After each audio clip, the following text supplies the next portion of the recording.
Hello, my name is Guy Hart. I live and work in Port Elizabeth.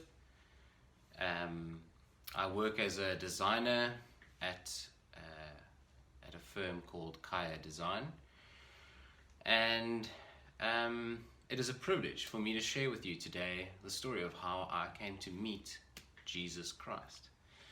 It all began for me when I was 6 years old. I was in my living room with my mother, my father, and my two brothers, and I decided I wanted to give my life to Jesus. With them as my witnesses, I prayed the prayer and invited Jesus into my heart, and I was born again. Soon after, I made a public proclamation of my faith by being baptized in water. And from then on, as a young man, I began to live out and walk out my faith and grow up in the ways of the Lord.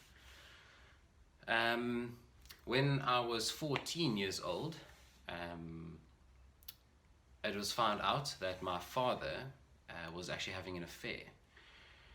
And soon after, my parents got divorced, and my father disappeared for 11 months, and I wasn't, myself and my brothers weren't in contact with him.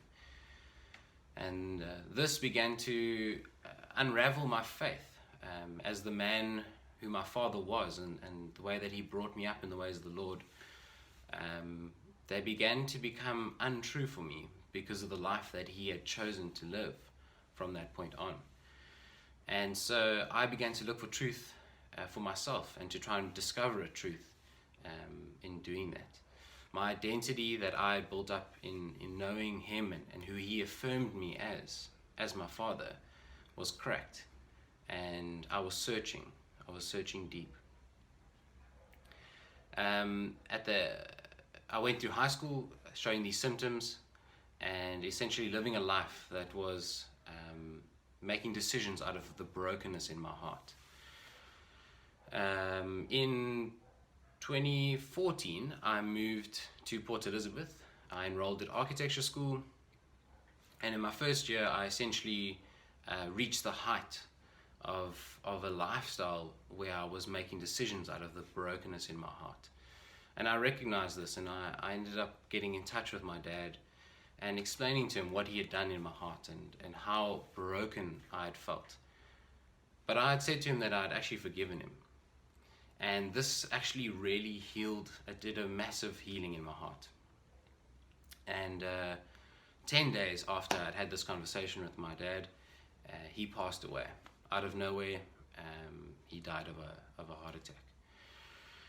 And this shook me, and it essentially showed me that death is a very real thing in my life, and it also showed me that I needed to know what happened to me after I died. I needed to know where I was going, what was happening.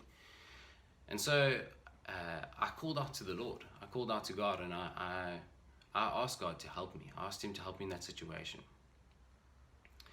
And from then on, what I saw was God's hand over my life. And as he began to answer that prayer and intervene in my life, there was a group of people who loved the Lord and began to rally around me in a very intentional way.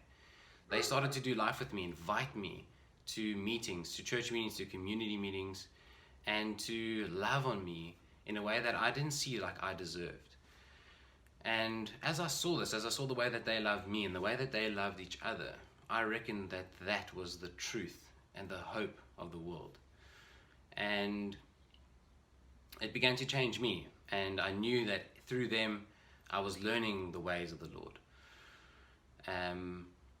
Fast forward to March in 2015, that following year, I was seeking the Lord. And in seeking the Lord, I had an encounter with God, and the Holy Spirit met me there, and he introduced me to the Father. And I began to realize who the Father was to me, God the Father.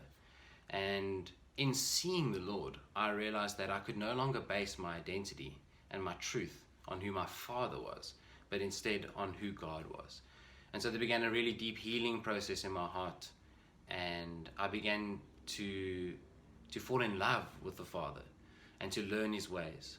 I was baptized in the Holy Spirit, and I was given the power to turn away from my sins and to start to choose the Lord and live out a life of godliness, learning from His Word, learning from His people, and hearing His voice.